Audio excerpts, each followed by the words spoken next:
Lundi 18 décembre 2023, ravi, Madame, Monsieur, de vous retrouver dans cette édition de journal. Pendant sa visite de travail en Martinique, le chef de l'État, Patrice Talon, est intervenu dans une émission télé pour dévoiler les enjeux de cette visite et parler des collaborations futures entre la Martinique et le Bénin. Vous aurez un extrait de cet entretien dans le journal.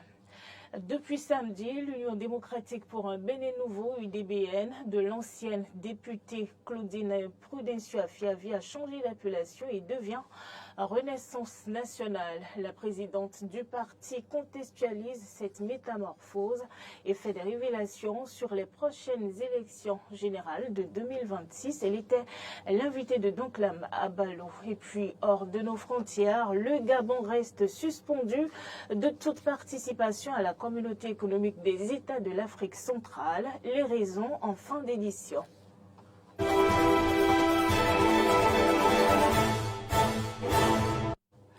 Merci, Madame, Monsieur, d'avoir pris le rendez-vous de l'information.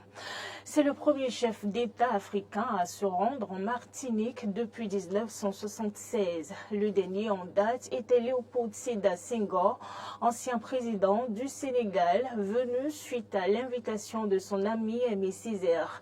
En visite de travail sur la terre des Caraïbes du 13 au 17 décembre 2023, le président Patrice Talon a été reçu sur une émission télé pour parler de ses liens avec l'homme d'affaires et de ses futurs partenariats avec la Martinique.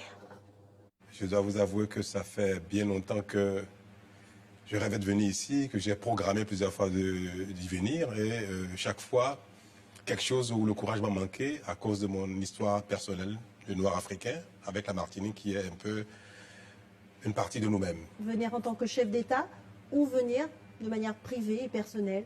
Les deux. Il est difficile de dissocier sa charge de ce qu'on est quand on parle de son histoire, de soi-même, en ces lieux, chargé d'histoire. Et je dois vous dire que l'exposition des œuvres d'art contemporaines a été pour moi l'élément fort qui a fait que mon programme s'est concrétisé maintenant. Avant de parler de cette exposition qui est majestueuse, hein, nous l'avons d'ailleurs mise en image, je voudrais revenir avec vous justement sur cette rencontre.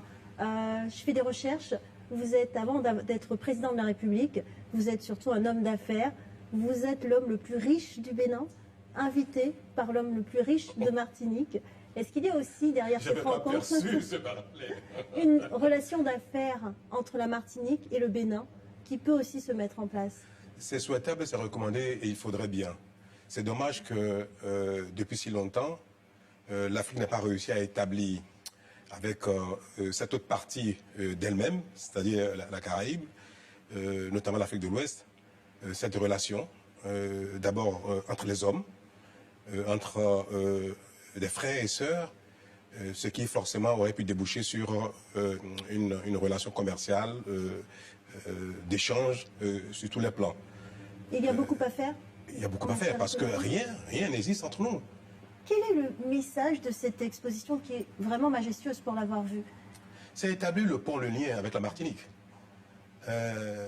Cette exposition est partie d'une exposition diptyque à Cotonou, où nous avons exposé pour une première fois en cette grandeur, cette envergure, les œuvres d'art contemporaines, en dialogue avec le patrimoine royal qui a été pillé et qui a été restitué, une partie qui a été restituée, et qui comporte également une richesse artistique.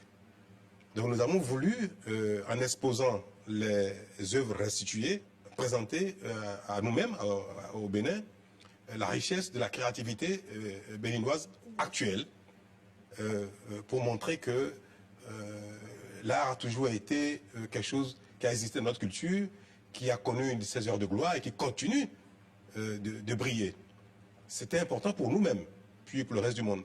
Donc cette exposition diptyque qui a eu lieu à Cotonou a été poursuivie par une exposition exclusive des arts de l'art contemporain. Donc nous sommes l'exposition est en itinérance à travers le monde.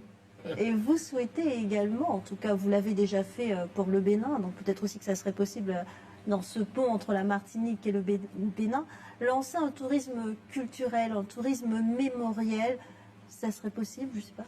d'imaginer une route de l'esclave qui commencerait à Ouida pour arriver en Martinique avec... Ce sera le tourisme de manière générale, de tous les ordres, de tous les secteurs éducatifs, dans le domaine de l'éducation, de la formation, dans le domaine touristique, en général, dans le domaine de l'échange des biens agricoles, de la transformation, de l'industrie, de tout ce qui aujourd'hui relève de la relation entre les pays, entre les États, entre les communautés. Notre ambition n'est pas d'établir forcément un lien mémoriel historique entre la Martinique et le Bénin. Notre histoire nous appartient, notre histoire détermine ce que nous sommes. Ce ne serait pas bien que notre objectif soit simplement d'établir un tourisme mémoriel. Les locaux de la Radio Tokpa ont servi de cadre ce samedi à la remise de prix aux meilleurs journalistes et acteurs sportifs de l'année 2023. Le chef de l'État, Patrice Talon, ainsi que l'honorable Idrissou Ibrahima, président de la Confédération africaine des sports boules, ont été également distingués au cours de cette soirée. Arthur Indo était témoin de l'événement. Voici son compte rendu. Je vous demande de l'applaudir. Très fort. Radio Tokpa Awards. Grâce à ces récompenses, ils ont été reconnus comme étant les meilleurs acteurs du mouvement sportif au cours de cette année 2023. Félix Sondé Pépéripé justifie le bien fondé de cet événement. À l'instar de France Football, Radio Tokpa a également initié ce qu'on appelle les Radio Tokpa Awards pour, bien sûr, encourager et féliciter les sportifs, les confrères qui se sont bien sûr montrés au cours de l'année. Et on a commencé depuis plusieurs années déjà. Et ce samedi, voilà, pour la version 2023, on a également primé les meilleurs de cette année. Vous avez vu que c'est un jury compétent qui, ma foi, a fait le travail. Et ce qui nous rend fiers, c'est qu'au nombre de nos lauréats, d'autres institutions également, et pas des moindres, ont gratifié certains parmi eux. Et nous disons que nous sommes sur la bonne voie. Parmi les lauréats de Radio Tokpa Awards, il y a des athlètes, des dirigeants, mais aussi des hommes de la plume et du micro. Vous prenez l'Aïma, au niveau de la pétanque, vous prenez le colonel B. Écoutez, c'est les champions du monde de pétanque. On ne peut rien, c'est eux. Vous prenez un certain Dicorel Zou, au niveau de la presse privée, incontournable cette année. Vous prenez un autre Blaise Adampo, voilà. Il était un peu partout tout au long de cette année 2023. Et lorsque vous tournez la tête et vous voyez en arrière un baobab, un paparazzi, je vais nommer Anjina Kanya, c'est lui ou rien.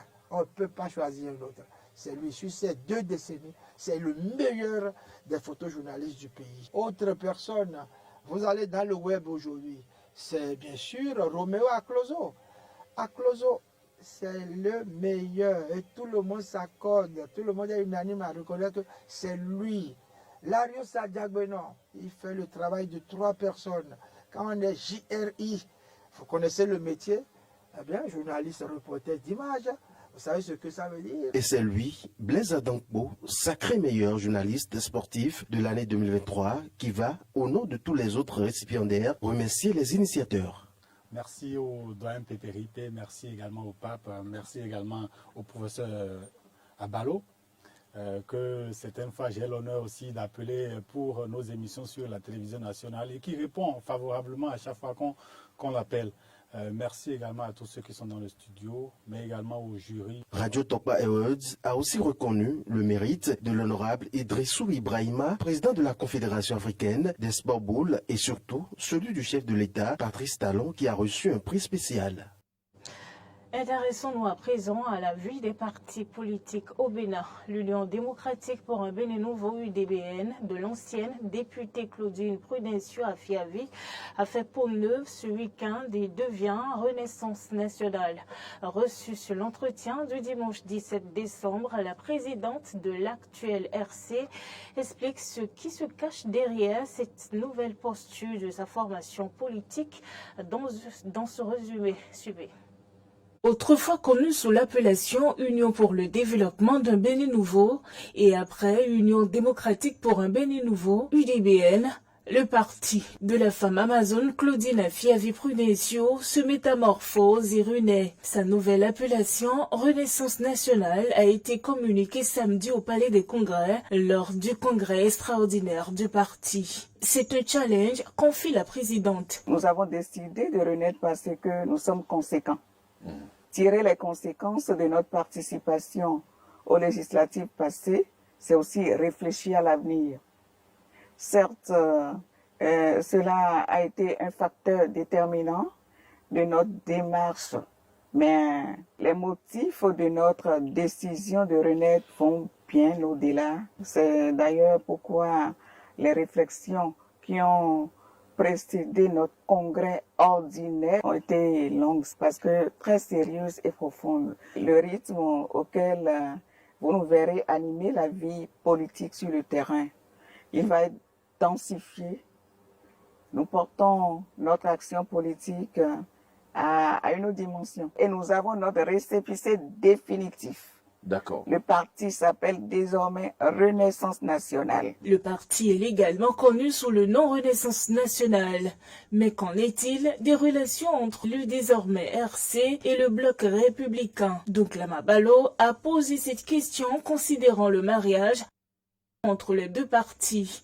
Et voici ce que répond la présidente de la RC. Cette sombre parenthèse, j'appelle ça sombre parenthèse, pour nous, est fermée, est définitivement fermée. Nous avons rompu les amas avec le biais parce que nous nous sommes retrouvés en face de tous les signes évidents d'un marché de deux pas. Mais je ne savais pas que ça allait se passer comme ça, parce que lorsqu'on signe quand même un protocole d'accord, on le respecte. Mais ça n'a pas été du tout respecté. C'est vrai que cela a été douloureux pour l'Union démocratique, pour un Bénin nouveau qui a perdu le temps dans ces mariages politiques qui s'est avéré malheureux. Voilà, nous n'avons finalement eu que très peu de temps pour nous préparer et participer aux élections législatives de janvier 2023. Si le fiasco de ce mariage politique avait ralenti la participation du parti aux législatives de janvier 2023, la RC compte se prendre tôt pour celles de 2026 qui sont générales. À l'interne, nous aurons une meilleure structuration, un meilleur fonctionnement. Notre positionnement sur les questions vitales pour la nation béninoise en construction sera intensifié.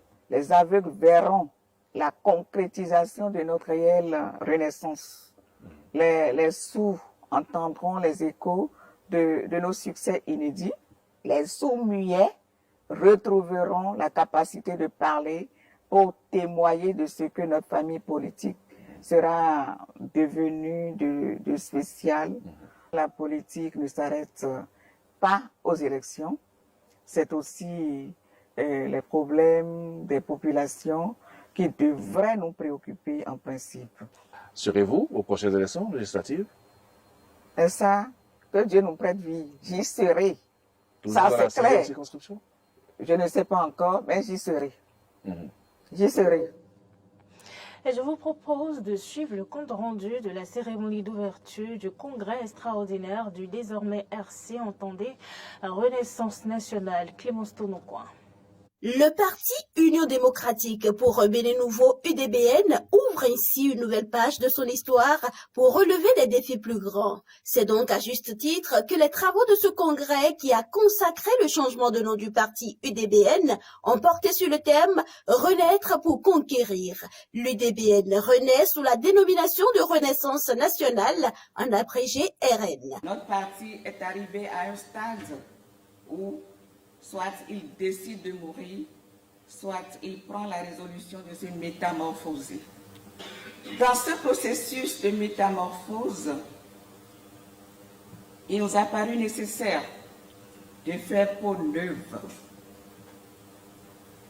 Non pas de changer d'idéal, mais plutôt d'aborder d'autres parures avec des valeurs cardinales renforcées, avec de nouvelles forces mentales et sociales à même de nous faire relever ce gros et noble défi, renaître pour conquérir. Avec chevillé au corps, notre amour sans limite pour la nation Bénin. Fort de cette ambition bien mûrie, j'ai l'honneur, l'immense honneur de déclarer du haut de cette tribune que désormais notre parti Union démocratique pour un Bénin nouveau se fera appeler Renaissance nationale. Pour ce nouveau départ, les jeunes semblent être conscients des défis qui les attendent. Le défi de la meilleure organisation de la jeunesse de notre parti, le défi du militantisme franc, le défi du sacrifice, le défi de la diffusion de la bonne nouvelle jusqu'au tympan et au cœur les plus durs à conquérir. Pour relever ces défis, les jeunes ne peuvent compter sur les sages et les femmes du parti. Chers jeunes gens, gardez-vous de vendre ce parti. Cet héritage que nous vous laissons, un trésor s'y cache. Un peu de courage vous le fera trouver. Remiez ciel et terre au sortir de ce congrès. Creusez, fouillez, bêchez, semez l'espoir, criez, chantez, annoncez la bonne nouvelle. Nous, vos mères, vous garantissons à présent nos bénédictions, notre protection et surtout notre soutien indéfectible pour la réussite de cette mission. Les partis politiques, MPL, UP Le Renouveau, les démocrates et Moël Béné se sont fait représenter à ce congrès extraordinaire de l'UDBN. Chacun d'eux était porteur de messages de soutien et d'encouragement. À la suite de leur message, l'ancien président du Parlement panafricain, Roger Nkododang, invité d'honneur du congrès, s'est adressé aux congressistes en ces termes. Il s'agit de la renaissance du continent africain. Ce n'est pas seulement la renaissance. Pour le conquérir, il faut renaître de ses cendres. Il faut être capable de se lever de ses fautes, de ses faiblesses et de dire, ne regardez pas là où vous êtes allé tomber, regardez là où vous avez trébuché. Renaître, c'est naître de nouveau. Vous ne pouvez plus être les militants d'hier. Vous voulez donner toute votre énergie, tout votre savoir-faire pour que ce parti aille de l'avant. L'exécution de l'hymne du parti Renaissance nationale a mis un terme à la cérémonie d'ouverture du congrès.